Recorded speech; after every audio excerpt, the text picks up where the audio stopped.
Welcome to the Movies to Watch Before You Die podcast. My name is Gab. I'm Dylan. And we are here to discuss some of our favorite movies and try to find one that we agree is a movie to watch before you die. This week's episode, we are talking about one of my favorite movies starring the incomparable Robin Williams and Nathan Lane, two of the greatest comedians of our time. And this movie is called The Birdcage. It's from 1996. Dylan, why don't you tell the people what this movie is about? What's this all been about? What am I working toward? You think you know everything about me, don't you? I dive at your bottom. I bloody well ought to. So the Birdcage is your classic sort of, we have to pretend we're something we're not movie, where Robin Williams and Nathan Lane, Robin Williams owns a drag club, Nathan Lane is a drag performer. Their son, who is getting married, wants to bring the parents over, and the parents of his soon-to-be bride are a very conservative senator and his wife. So the son has to try and have them play it straight. Yeah. And see if they can get through it. So that would be my non-spoilery description. I like it. I think it's good. Shall we read the IMDb? We shall. So what does IMDb say? They say, I have it pulled up. Perfect. They didn't say I have it pulled up. I said that. So now I'm going to read that. A gay cabaret owner and his drag queen companion agree to put up a false straight front so that their son can introduce them to his fiance's right-wing moralistic parents. The tagline, they have two, come as you are, and the alternate, what could possibly come between a match made in heaven, the parents, dinner, and a nightclub called The Birdcage. Okay. Yeah, I mean, that about describes it. All right, Gab. Enough about this Birdcage for a second, all right? I got to tell you about the mail. Can we talk about the mail, Gab? Fine, I guess, with your vetching. Let's go. Mail time! When you control the mail, you control information. Mom asked me to ask you if there's any mail for us here by mistake. What? I don't know if you watch It's Always Sunny. Do you get that reference of Charlie being like, can we talk about the mail, Mac? Pepe Sylvia. Does this mean anything to you? No, but I want to say this to you in front of the world. We've known each other for 30 and a half years, almost exact. Well, I'm older than you, so 30 years in your August, 30 September, and a third October, years. 30 and a third years. And every single time we have a conversation, you ask me if I've seen It's Sunny in Philadelphia. And every time I tell you, no, I haven't. I'm going to. I know how much it means to you. And Zach, and I get it, and I'm going to. But as of now, no, I don't. Danny DeVito, I love your work, but that's the end of it. Now, to be fair, Gab, the show has not been on for 30 years, so cut me some slack, Jack. All right. How long then? Whatever. It doesn't matter. Okay. Since the dawn of It's Always Sunny, you have asked me, and every time I say no, not yet. But I will get there, and you'll be the first to hear about it. Good. Okay. Well, then I guess I'll just get to the mail for this actual episode instead of the mail from It's Always Sunny in Philadelphia. Okay. So, first we got some comments on our last episode, The Emperor's New Groove. We got Scotty Cameron, who is one of our preeminent listeners, one of the two listeners who is consistently commenting in. So first, got to get these in before my fellow yappy dudes steal my thunder. I might have to agree with Gab on this one. While Emperor's New Groove was a fun and enjoyable movie, I don't really think it's a movie to watch before you die. Yes. I think Patrick Warburton's Crunk is a highlight of the film, and I can see why the straight-to-video sequel centers on him. I think for me, it's not just a memorable film. Granted, the last and only time I saw it was when I was like 5 years old, and so maybe my memory of it is rather foggy. So it may not help that I haven't had a second viewing in the last 19 years, but I do still remember it being fun and liking Kronk and liking the scene when Pacha rescues Cusco from the Panthers and they fall down a waterfall. That scene made me laugh. Sorry, Dylan. I will say I will meet Dylan on the matter that it's a film I'd recommend for someone looking for a good animated film for a laugh. I do like that Keen is listening to an episode of a movie he's seen. I've seen this just a long time ago. I've also seen Raiders of the Lost Ark, Hot Fuzz, and The Thing.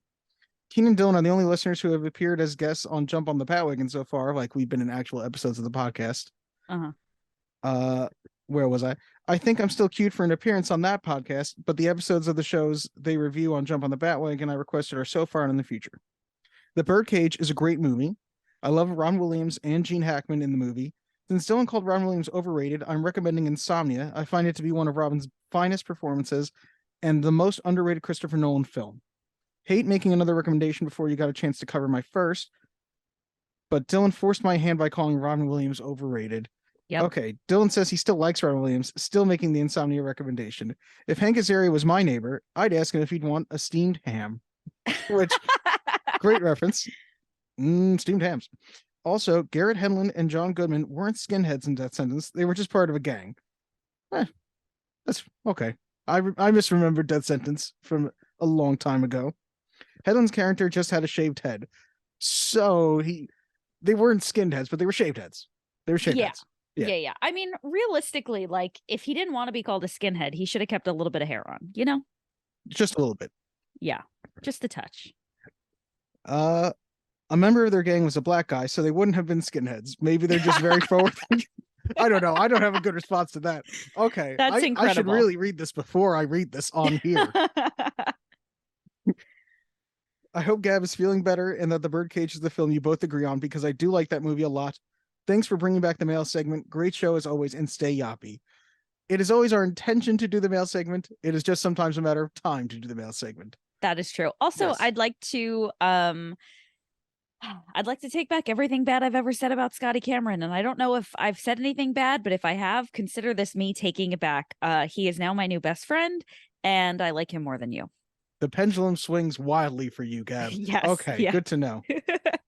And we do have one more comment on Emperor's New Groove from Scotty. Oh, Patrick Warburton was also Agent T in Men in Black 2, Steven Stone in Scream 3, Cash Tankinson in The Batman from 2004, Aquaman in Teen Titans Go, and Buzz Lightyear in Buzz Lightyear Star Command's animated series, which I think I've literally seen every single one of those except for, I don't think I regularly watched the Buzz Lightyear animated series, but I knew of its existence. Interesting. I had no idea that he had gone that far out of his little comfort zone there. I think he does a lot of voice work, which is interesting because he's one of those guys whose voices I feel like is so recognizable. So recognizable, 100%. Side note, on the subject of, did you say something about Teen Titans? Yes, he was Aquaman in Teen Titans Go. Okay. Did you know that HBO Max has a live action version of Teen Titans now? Oh, Gab. First of all, it's on season 4. Oh, shit. Second of all, having watched the first 3 seasons, because I will say during the pandemic, there was a period of time where I literally watched every single DC thing on HBO Max. Kind of a fan of DC stuff. Yeah. It is a slog. And I legitimately felt every episode as I was, I literally committed myself to watching every single DC thing. So you get to a point where you finished all the things you like, and you get to things like, well, I've never seen Titans. Let me check that out. And once I watched first episode and it was just sitting in my continue watching, I was like, I have to finish this. And I just kept going. And each episode got more and more painful. Oh my God. See, I love Teen Titans Go, and I feel like you and I used to watch it together, and then I used to watch it with my brother. The original Teen Titans animated show I love. Teen Titans Go, I started watching on HBO Max. And you know what? I was like, this is actually, once you sort of adjust to the fact that this is just supposed to be more comedic and a little like goofy, it's so much fun. Yeah. Like I literally have on my Spotify the Robin singing "It's My Movie" from Teen Titans Go to the Movies. Not that that's important, amazing. but it's adorable. Yeah. Anyway, that's all. Where was I in this? Blah, blah, blah, blah. Funny thing about Buzz Lightyear Star Command is when the series premiere 2-parter, I believe may have been a 3-parter, was made into a movie, they had Tim Allen replace Warburton for the movie version of the premiere. Oh, wait. Oh, he was Buzz Lightyear. I didn't even realize that. Oh, wow. Oh, shit. And that's messed up that they replaced him with Tim Allen for the compiled, I guess, version of the episodes. Ew. The Easter Bunny movie with Russell Brand is called Hop. Oh my God, how long did we break that up? Wow. Wow. I remember that was the Emperor's New Groove episode, dude. Could you tell we record these things in the future that I'm like, that was ages ago, Scotty. How do you remember it? How could you possibly recall that tiny detail? I was so impressed by it. Still impressive. Good job. Thank you, Scotty. Very good. Terrible. I'm glad movie. someone here is researching. It also has Cyclops actor James Marsden in it. I saw that movie too when it came out on DVD. My brother wanted to see that movie because he was convinced that the fact that the DVD release was a full year after the theatrical release meant it was a really good movie. It was not. The movie was even panned. terrible. Which, just because they take a long time to put it out does not mean it's good. No, it was horrendous. Arguably the worst movie I've ever seen. And I mean, I have a hard time even calling it a movie. I mean, it has to be called a movie. I don't know what else you call it, but I understand your point. Yeah. So now we go to our email, movies to watch before you die @gmail.com. Also, thank you to Scotty and thank you to anyone who sends things in. We have a new email, or at least somebody that I've never gotten before. So, a new listener, love the show. Is it weird that I'm nervous? You got to tell me if you know this person, Gab. I know. You gotta I'm nervous. If you're a cop, you got to tell me, okay? Okay. That's the rules. That's the rules. Hey, Gab and Dylan. Super random that I found your show, but I'm so glad I did. I love both of your perspectives on film, and I enjoy listening every week. Just some suggestions for movies to review in the future. Empire Records, which I've never seen. I don't know if you have. No, I haven't. Forrest Gump, which I think may be too popular to talk about. Yeah, but it is your favorite movie. I already know where both of us stand on it, so I feel like it would just be me being upset as you tell me that don't love Forrest Gump. No. So I don't know.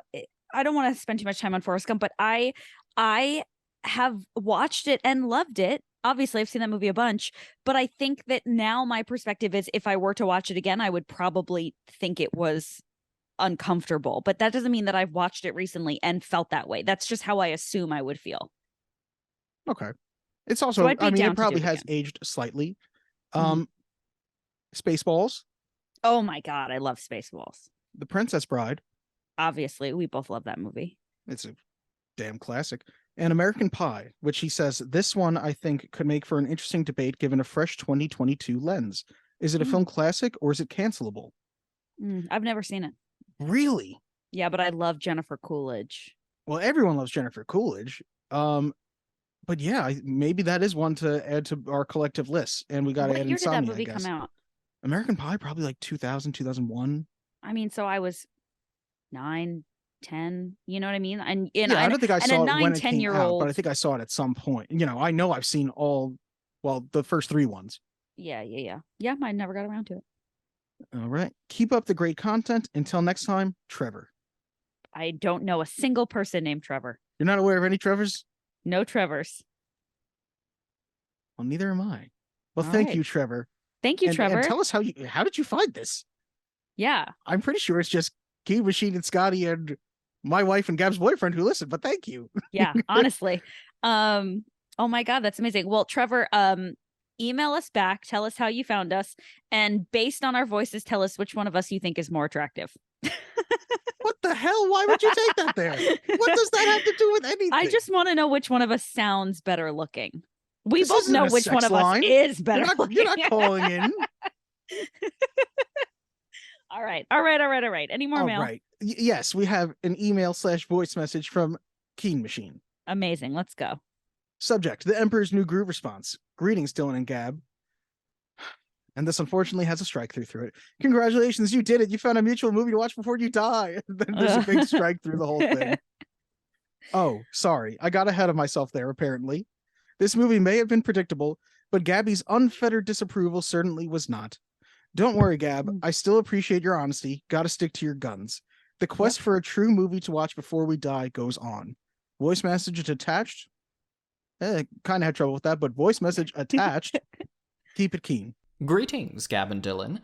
Gab, you may have deeply disappointed me by disagreeing that The Emperor's New Groove is a film to watch before you die, but points to you for uncovering our secret podcast cabal. Long live the Yoppy Dudes! So, you both caught me off guard in this recap because I totally remembered Cusco still building up that water park on the other hill, and I had to look it up when you said that he didn't.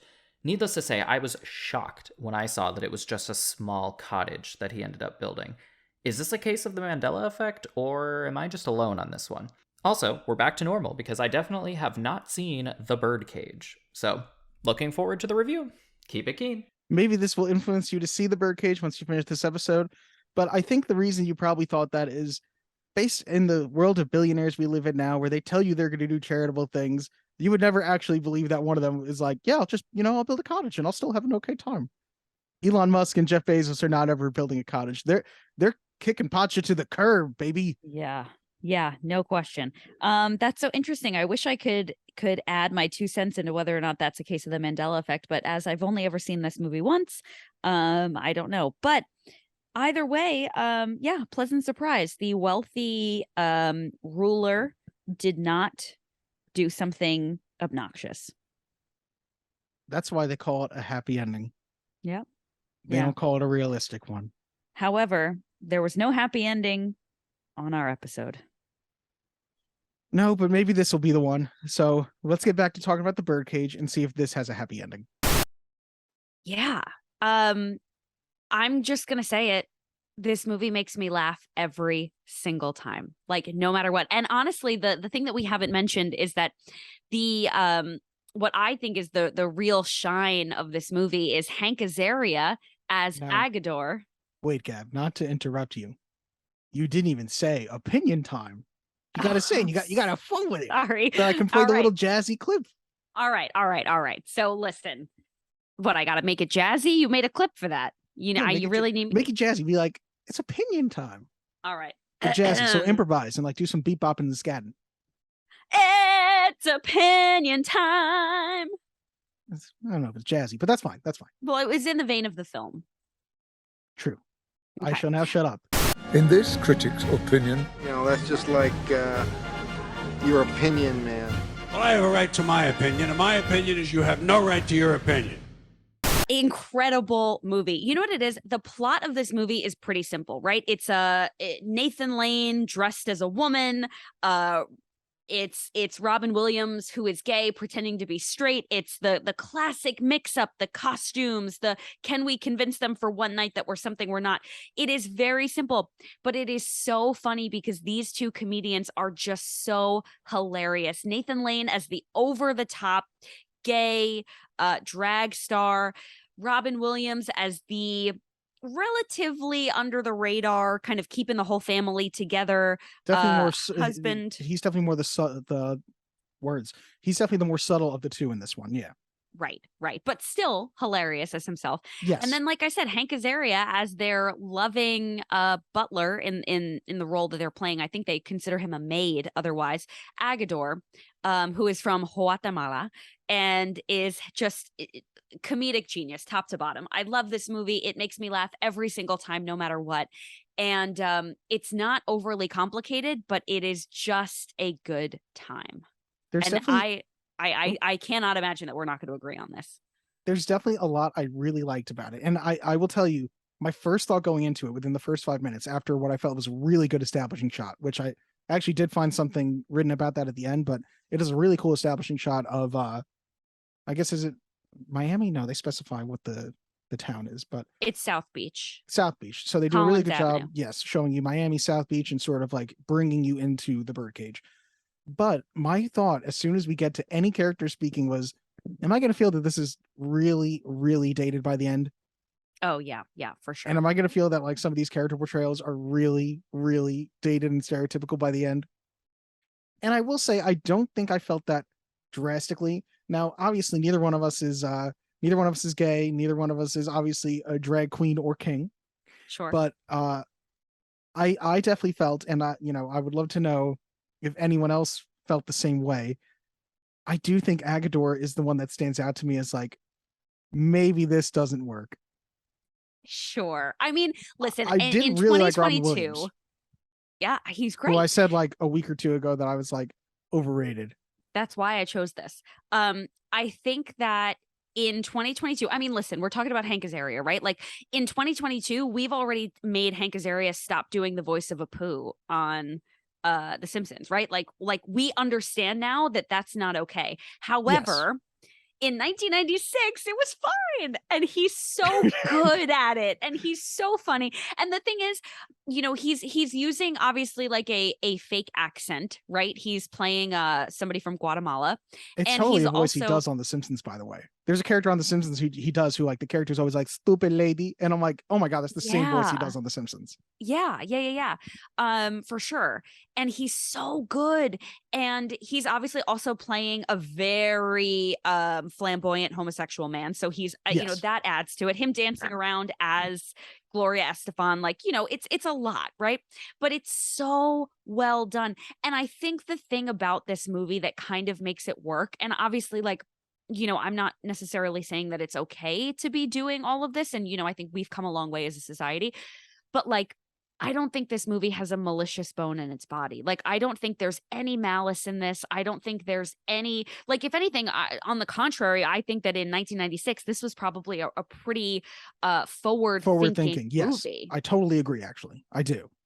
And I really did for the most part. Like when you bring that up, there was one moment that I wrote it down that I loved. It is Robin Williams. His son Val first brings up this idea to him. And Robin Williams says something along the lines of like, it took me 20 years to really be who I am, or I spent 20 years hiding who I am, something along those lines. And he ends it by saying, fuck the senator. And I literally just wrote down, fuck the senator indeed. And I was like, you know what? That is awesome. That is perfect. And I think it's really nice that at the end of the day, he decides for his son do this anyway. But the son is somebody that I definitely would want to talk more about. Sure. Because the son, I think, to me, he's by far the worst part of the movie. Not as an actor. As an actor, I found him like, charming and likable. But he's sort of the real villain of this movie. Like, I kept waiting for it to be Gene Hackman, who was going to finally, first of all, I thought that the meeting of the families would come so much sooner into the movie. I literally was writing down at one point, I was like, 42 minutes in, pretty far for the families not to have met yet. An hour in, still families haven't met. An hour 15, no families meeting yet. And finally, by like close to an hour and a half in, I think they meet, or maybe it might have been slightly after an hour and 15 in. Mm-hmm. And Gene Hackman is, quite frankly, never that bad a guy. Like, for the guy who's basically like, he's supposed to be like a Lindsey Graham, Mitch McConnell type person in this. Like, quite frankly, as soon as I found out who he is in the movie, I was like, oh, I'm gonna hate you real hard, aren't I? Right. And I never really got the chance to, because instead I was like, Val, what's the matter with you? Like, I get that you're nervous, but quite frankly, either way, the problem would have been the senator seeing his son with, a gay man or whatever. He still does that. He's just tricking him into doing it now. Yeah. So like, if that would have been a problem for the senator, he's still having him come into the drag bar. Right. Well, let's kind of rewind a little bit. So Val is 20 years old. His girlfriend is 17, I think they say, or 18? She's 18, which 18. They are not 18 and 20. But again, no. Eventually we have a fact segment that I'll address that in. Sure. So the son, Val, the daughter, Barbara, they want to get married. So they want to introduce their parents. Gene Hackman plays the senator, who is Barbara's father. And Diane Wiest is the mother, and so they need to get them together so that they can get their blessing to have this wedding. Val does not want the conservative senator to know that he has two fathers, or I suppose he always refers to Albert as his mother, so he just doesn't want them to know that he comes from a home with two men in a drag club. So he decides that he wants to ask his father, Armand, played by Robin Williams, to pretend that he is straight for the night. So they end up stripping the home of all the things that indicate that there's any homosexuality in the home. They make everybody dress up, and they need a mother. So Robin Williams' character reaches out to the actual mother of Val, who he slept with once 20 years ago. She agrees to come out and pretend to be the mother. She's running late. Nathan Lane's character, Albert, comes in dressed in drag as the mother. No one is expecting this.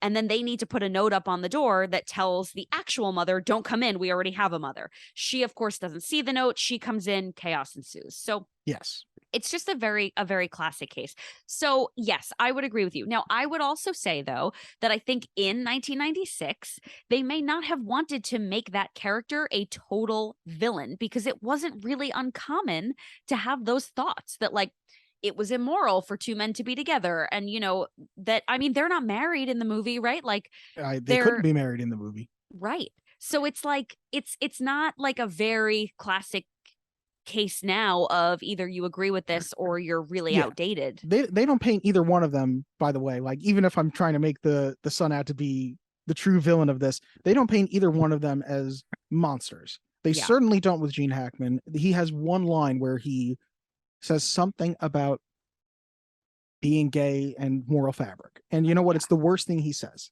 Yeah. He doesn't, however, like that they're Jewish, which is maybe very a little bit. prescient at the time. You know, I mean, with what's going on in the news. Although, is there ever a time not to pick on the Jews? I say as a Jew. For real, honestly. Oy You know, vey. that to me was a little bit like, oh, okay. But Yeah. you know, it's glazed over. And I think that was more about their daughter marrying rather than them being Jewish. Yes. But anyway, I don't think there's really necessarily a villain. I think Val, obviously by the end, Val is the one that reveals that Albert is portraying the mother, that this is, you know, he takes Albert's wig off and says, "This is my mother." And Nathan Lane is there, clearly a man. Yeah, once the jig And is I up. think he comes around. But let's talk a little bit about the comedy, right? Because I think quotability. Can I talk about quotability, or am I going to have to sing another song? I mean, you could do it anyway, but no, we don't have an official quotable song yet. Okay, let's go into quotability. So there are a few lines from this movie that I say all the time. One of them being, "I need a Pirin tablet." I did like because- Pirin tablets a lot. Pirin tablet is so funny. So Nathan Lane's character, who is over the top, constantly like having these sort of like what I would imagine like Marilyn Monroe celebrity diva meltdowns, needs a Spirin tablet, which Agador says is just an aspirin with the A and the S scratched off. So, you know, he thinks he's taking these pills to calm his nerves, and they're just aspirin. And it's very funny. I love when Nathan Lane is or Albert, I should say, is rehearsing with this very attractive but very dumb male performer.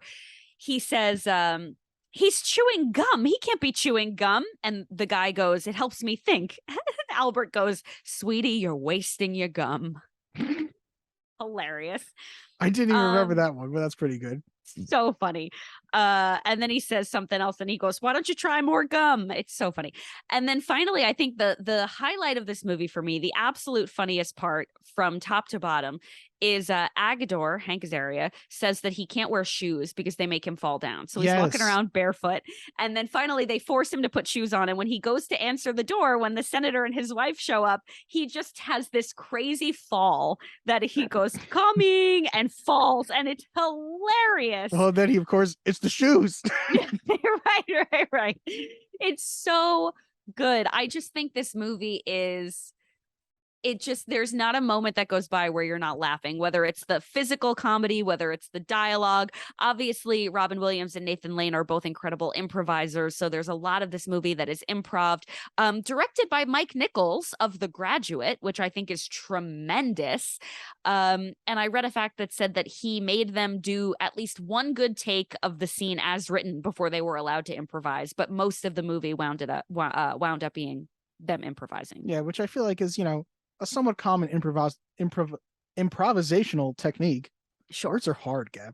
Words are I do hard. feel like that, you know, that's obviously the right thing to do. And I was very surprised to realize it was Mike Nichols, because this is, you know, 30 years after The Graduate. Mm-hmm. And I think that there was something he said at one point where he was like, apparently he was really ticked off because he saw an edit of the movie and he saw how well it had came out. And he was like, "People thought I couldn't goddamn do this anymore." I'm like, whoa. Like, I was reading and I was like, "Are you okay, man?" I was like, it's okay. That's amazing. But there's a couple quotes that I wrote down too. Okay. So the first is Nathan Lane goes, "Our baby's going to leave us and we won't have any others." And Robin Williams says, "Not without a miracle." The "fuck the senator" line. Yep. When Nathan Lane comes back inside, which they were trying to originally send him away for a couple of days. Obviously, spoilers. We've already spoiled. So hopefully you've already seen this movie or you're going to watch it, because we're only going to go further into spoilers. Yeah. But Nathan Lane, Albert, comes back to see that their house has been emptied out, as they're straightifying it, I guess. And he goes, "We've been robbed." Just the way he said it got me pretty good. There's So also his "I've pierced the toast." Oh my God, I love that line. And I say that too.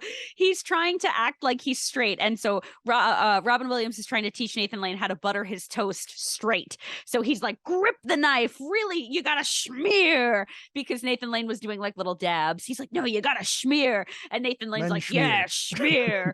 And he goes to schmear and he breaks the toast. It just splits in half. And he goes, Now wait, "Here's the toast." you don't need to fall to pieces though. I do have to point out something that took me out of the scene for a second, because they are not buttering toast. They are putting mustard on toast. And so for a Yes. second I was like, Did you just eating toast with mustard? Do people eat toast with mustard? And for like 30 seconds, I was spiraling. Like, is this a thing people do?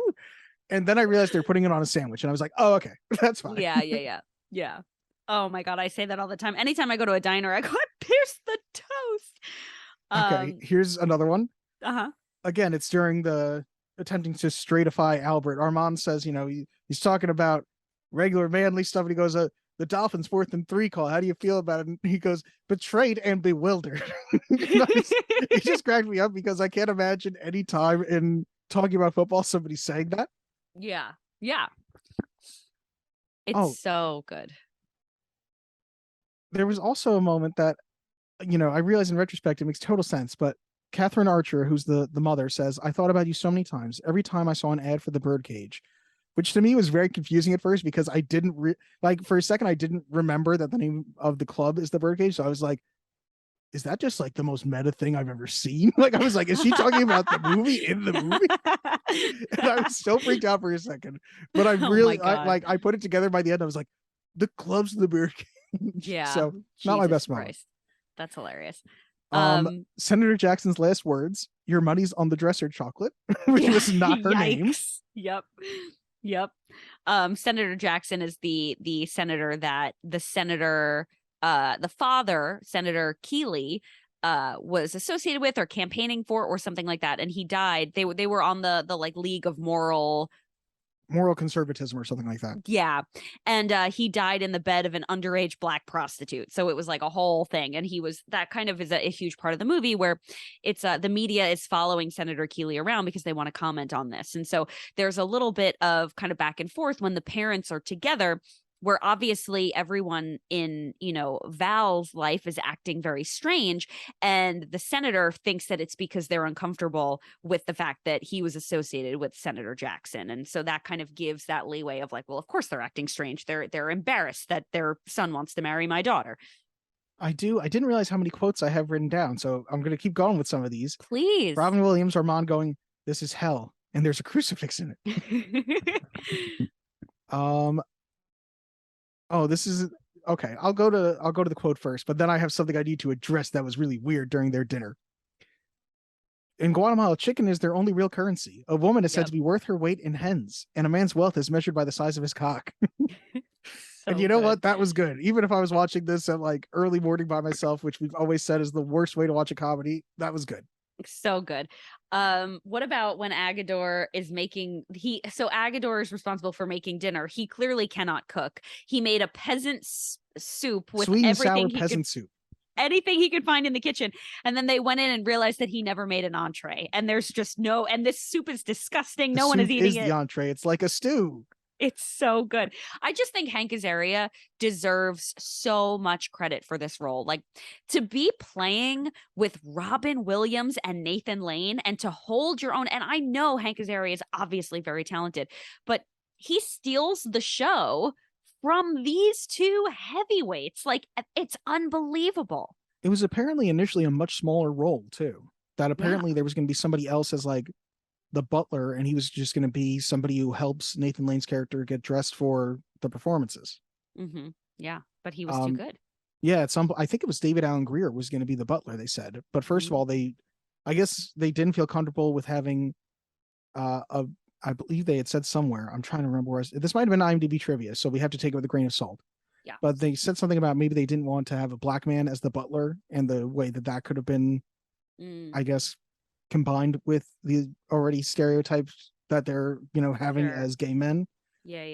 But I think also that they just liked Hank Azaria enough that they decided to give him a bigger role, because apparently Mike Nichols liked Hank Azaria in the movie Quiz Show and said to him, pick any role, any smaller role that you want, and I'll let you have it. Wow. Well, he's incredible in this film, truly. But during the dinner, which I did like the bit with the china, the bowls, which apparently have naked Greco-Roman men on them, that they're like, no, I think there's a woman on my bowl. But they're like, no, they're boys playing leapfrog. Yeah.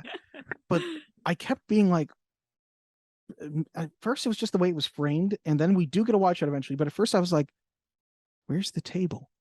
Is there no table because of the way they were shooting it right now?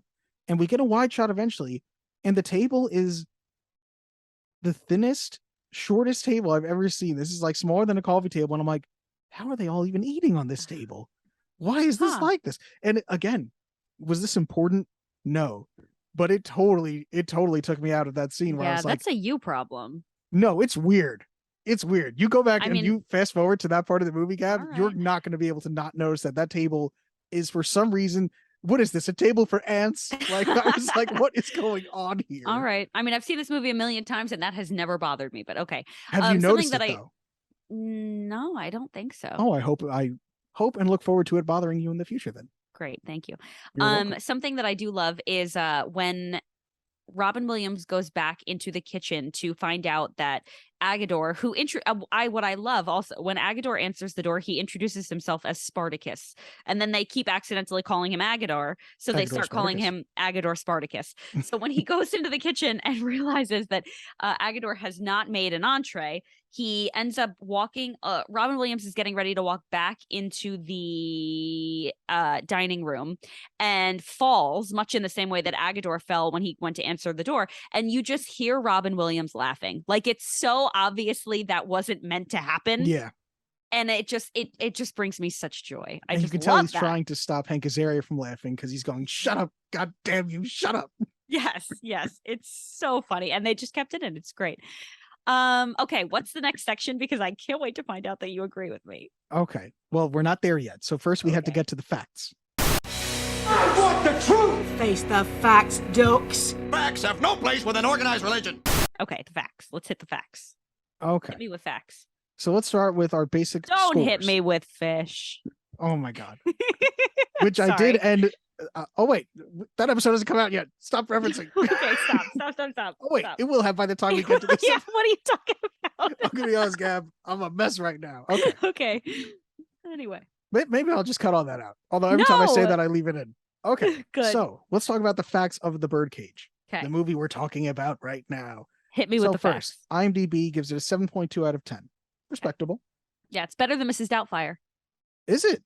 Yeah, bitch. Interesting. I haven't rewatched that movie in a long time. Not that it's bad. I just haven't felt a need to. I would like to state for the record, though, I think The Birdcage is a better movie than Mrs. Doubtfire. End of sentence. Continue. Rotten Tomatoes. The audience score, 81%. Hell yeah. Solid. Tomato meter, 82%, which is apparently good enough to be certified fresh. All right. Which just makes me think I don't really understand the certified fresh and what that means. I'm like, what is 80% the barrier for that? I don't know. Because Emperor's New Groove is that too. And I'm like, I think it was over 85. I don't know. But let's talk about awards. Okay. Before we get to some of those reviews. So this movie was nominated for an Academy Award for Best Art Direction and Set Direction. Wow. Which is a little surprising. It wasn't poor, but that certainly didn't stand out to me. It was also nominated for a Golden Globe for Best Picture, Comedy, or Musical. Mm-hmm. And it won a SAG Award for Outstanding Performance by a Cast. SAG Award is Screen Actors Guild, if anybody's wondering what that is. The cast features 4 Academy Award winners: Robin Williams for Good Will Hunting, Gene Hackman, who I didn't realize has 2, The French Connection and Unforgiven, Diane Wiest, who won for Bullets Over Broadway, which is a movie I don't even know. Oh my God, Woody Allen movie. It's a great movie. Oh, so I should know it. Add it to the list. Grant Heslov, who was the photographer with the paparazzi guys for National Enquirer, produced Argo. So he has an Academy Award. Good for and him. Dan Futterman, who played Val, was nominated for 2 Academy Awards because he wrote Capote and he wrote Foxcatcher. Interesting. Really quickly, he always seems so familiar to me, but I think I only know him from this movie, right? I think he might honestly just be kind of generically likable. Like, I feel like there's 1,000 actors who are probably similar to him, because I was like, do I know this guy from something else? Yeah. And I don't think I did. Yeah. All right. Anyway, keep going. Okay. I basically feel like I just listed the stars of the movie too. So normally I would say what else they're in, but I feel like you probably know most of these actors. Nathan Lane, you probably know from The Lion King, Robin Williams, Aladdin, Good Will Hunting, Night at the Museum, Gene Hackman, I Love Mississippi Burning. Not a fun watch, but a great movie. Yeah, I don't know really anything about him, but okay. So, box office, another important thing. The budget. What do you think the budget of the movie was? How expensive do you think it was? Oh, that's no fun. Sorry, I looked it up already. How much did you 37 find? million. That's interesting. I found 31 million. Oh, maybe I'm just misremembering because I looked on IMDb. I'm not like I I'm have not my out here. sources, which are probably similar. 31 million Oh, okay. on IMDb. And the box office I had was 185.3 million. So this was Hell yeah. definitely a hit. Huge hit. Massive. So let's see what some critics said. The critics' consensus on Rotten Tomatoes: Mike Nichols wrangles agreeably amusing performances from Robin Williams and Nathan Lane in this fun, if not quite essential, remake of the French comedy La Cage aux Folles. La Cage aux Folles. Okay, every time that comes up, I'll just have you say it then. Sure. IMDb's featured review, which I don't know why I put so much stock in these. I think honestly, the one for Georgia Rule, I was like, wow, that's like poignant. So since then, I've been like, you know what? I'm going to trust you, IMDb featured reviews. It hasn't failed me yet. 8 out of 10. Charming and a lot of fun. Granted, the Birdcage isn't perfect. It's a little too long, and the ending came across as rather sudden. But I was really surprised at how much I enjoyed the film.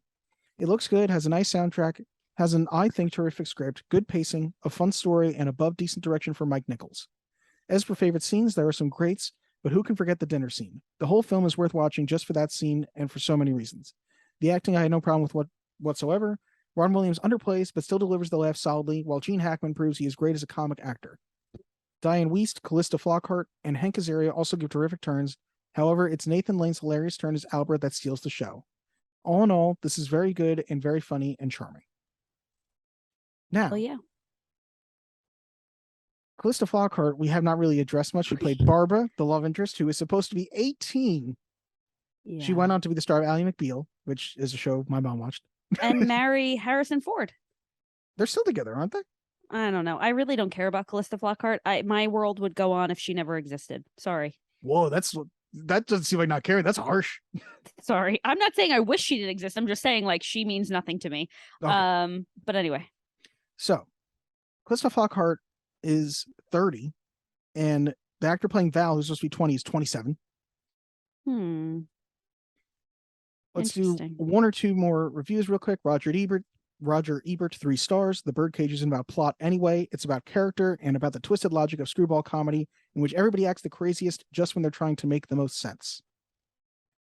Sure.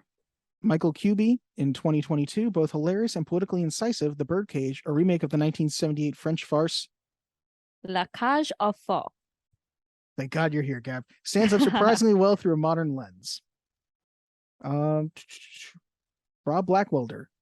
The result is a nearly flavorless 118 minutes punctuated with a few hilarious scenes, mostly owed to the physical comedy of stage actor Nathan Lane. Owen Gleiberman from Entertainment Weekly. The beauty of The Birdcage is that its jokes and its message are one and the same. These characters couldn't change themselves if they tried, and only a fool would want them to. Oz from E-Film Critic. This movie is the definition of average. Not bad, but not good. Ew. James Berardinelli from Real Views. One of those rare motion pictures with side-splitting laughs where the humor never stays dormant for long. Yep. Agreed. And the last one, Steve Rhodes, Internet Reviews. This critic admired Robin Williams' performance as well as some of the minor actors, but found the film's depiction of gay people more insulting to them than funny. Which I only really picked out because I was like, okay, that kind of confirms my worst fears. Again, neither one of us is gay. I'd love to know if anybody who is a homosexual fan of this podcast and has seen The Birdcage, let's get as specific as possible. Please comment or send an email at movieswatchbeforeyouDie@gmail.com and let me know what you think, because I was like, is this too stereotypical or no? You know what? I am not the authority on this, but I am going to give you my opinion. And my opinion is that I don't think it is offensively stereotypical because of the how do I now I regret starting the sentence, but I just think like anytime do you want me to bail you out? Put, do you want me to just start talking about behind the scenes things? No. Nathan Lane and Robin Williams are going to give you over the top every time. And like for Nathan Lane to be playing that character the way he played that character, it's like that's not a comment on all homosexual men. That's a comment on Nathan Lane playing this character. You know what I mean? Yes. Anyway, I mean, he plays straight men like that, you know? So anyway, continue. True. He plays a warthog like that. Yes, he does. Oh no, he's Timon. No, oh, you're right. Trish Timon is a meerkat? Yeah. Anyway, go ahead. Okay. So, making of the Birdcage. So, on Larry King Live years ago, Hank Azaria said that people still come up to him about this movie. Yeah. A year ago, would. though, on He News was my Nation, neighbor. I've heard now several times, Gab. I know. Every time I saw him, I was like, Agador Spartacus. A year ago, did you actually say it to him? No. Oh. No, I know. I don't A know. year ago, Hank Azaria said he would not play the role today and that the role rightfully should go to a genuinely Latin or gay actor or both, and just reiterated that he would not have done it again today. Yeah, well, that's Which because I think he is got just in trouble for The Simpsons. Well, I think it's also just the changing of times, but also, Yeah. yes, because he got in trouble for his Apu on The Simpsons. Yeah. Robin Williams was originally cast as Albert, but he did not want to repeat Mrs. Doubtfire, so Steve Martin, who was originally going to be Armand, dropped out, and Robin Williams switched with him. Interesting. Paul Thomas Anderson, who directed Boogie Nights, There Will Be Blood, and Magnolia, has said this is one of 2 films that will make him stop dead in his tracks and watch to the very end. The other one is The Shining, so there's not similarity between those two, but I was like, okay. All right. Gene Hackman gives the Nixon peace signs when he's on the ladder. And I just thought that was funny at first, just like the politician doing that. And just him being on the ladder, being like, good to see everybody. But it becomes interesting when you find out that Gene Hackman was on Richard Nixon's enemy list. What? Yes, Gene Hackman, star of Welcome to Mooseport, was on Richard Nixon's enemies list. Wait. Is this do people have enemy lists? Can I have one? I mean, anybody can have one. Richard Nixon famously did, though. Wow, that's hilarious. I'm sure there are other politicians with enemies lists. Maybe they just don't actually write them down. But do they put actors on them? Like what? Yeah, I don't know. Like maybe he just really hated, the French Connection or something. Wow. I'm like, what did Gene Hackman do at the time? I don't know. I want a background on this next time. I need a book report. All right, continue. We're running out of time. I'm out of behind the scenes facts. So should we just get to our verdicts? Let's get to the verdicts, baby. Do or do not. There is no try. The guilty will be punished. Sentence is death. All right, Okay. I'll go first. I've made it very clear. I think this is a movie to watch before you die. I think this movie is hilarious. I think it's heartwarming. I think it's a message about being who you are, about being honest with yourself, about loving your family. I think it is just a barrel full of laughs. It's an easy watch. It is heartwarming, and Nathan Lane is just everything and more. R.I.P. Robin Williams, Hank Azaria, 68th Street in Central Park West. Don't give out End of addresses. sentence. Don't give out people's addresses. Well, he doesn't live he lives in the area. I don't live there anymore. So if you're Okay. looking for me, you're not going to find me there. Okay. By the way, one fact I did forget. A remake in the 80s was almost done with Dudley Moore and Frank Sinatra as the stars. So that's kind of cool. Yeah. So I do want to read one other person's opinion. Okay. There is a YouTuber who I found named Matt Baum who makes I'm videos so about nervous. LGBTQ plus milestones from TV and movies, Okay. who rightfully points out what's wrong with Val and sort of what's wrong with the ending. So I would look up Okay. Matt Baum on YouTube. Okay. I'm stressed. Senator Kelly is obviously an antagonist, but Val is asking his father to conceal himself for acceptance. If it were the parent talking to a child this way, he'd be abusive and monstrous. Val comes off as cruel and selfish. Albert wanted so much to help him, and Val's preference is the mother who has never shown up for him for seemingly no reason at all. Meanwhile, the senator ends up being pleasant, never hateful, and dances in drag with Albert. Yeah. I found the film pretty funny. Not funny enough that I'm like, oh, I gotta get this for my DVD collection, which because I'm still in like 2005, I still collect DVDs. Yikes. Okay. That was the biggest thing that stuck out to me the entire time watching this movie. I was like, Val is the worst. Yeah. And by he is. it felt so weird the fact that Senator Kelly, who we are building him up to be the conflict, there's really never any conflict there. But isn't that a nice message that even people that disagree, like, or somebody can feel one way and then meet someone and then their opinion changes? Like maybe Senator Kelly goes on and changes his whole political career because now he feels, they get married at the end, so now he's got family that's like maybe it all ends positively. People can change, Dylan. Kev, you sound desperate right now. I just really love this movie, and I'm going to be so angry if you don't love it. Oh, I liked it. And I'm like I so hate you. hesitant. I can't, Kev. I'm sorry. Oh my God. It's so funny. It's a solid movie. It's good. It's pretty funny. You asshole. Now I feel like I'm doing the same thing where it's like we're both just now competitively not liking each other's movie. I really liked it. Explain yourself. You have 2 minutes to make a convincing argument. I really liked it. It's my favorite movie that you've shown me so far. I just feel like the pacing is not as good as it could be. I don't feel like it has as many laugh out loud moments to me as it does to you. And I just feel like the son sucks so much. Like that character was the worst. But like, sure, but that's the plot, right? That's like he's embarrassed of his dad and his mother, quote unquote, and he doesn't, he's gonna marry this girl who's a conservative. Like, he's 20. You know what a dickhead you were when you were 20? I know. I would have hated me in a movie too. You know what sealed Albert in as a douchebag? Not Albert. You know what sealed Val in as a douchebag too? When Albert says, "I just wanted so much to help you, and you hate me," and I was like, "Yup, hate him."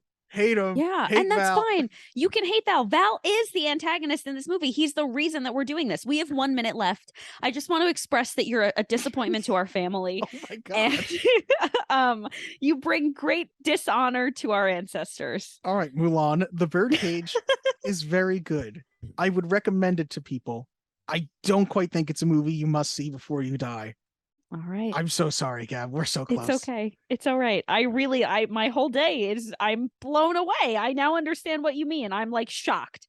All right, listen up, everybody. Go do yourself a favor. Watch this movie. Tell Dylan while he's wrong. It is a great movie. You heard him admit it yourself. I guess he said good, but that's fine. Hit us up. Movies to watch before you die @gmail.com. You can leave a voice note at anchor.fm/movies to watch. Nailed it.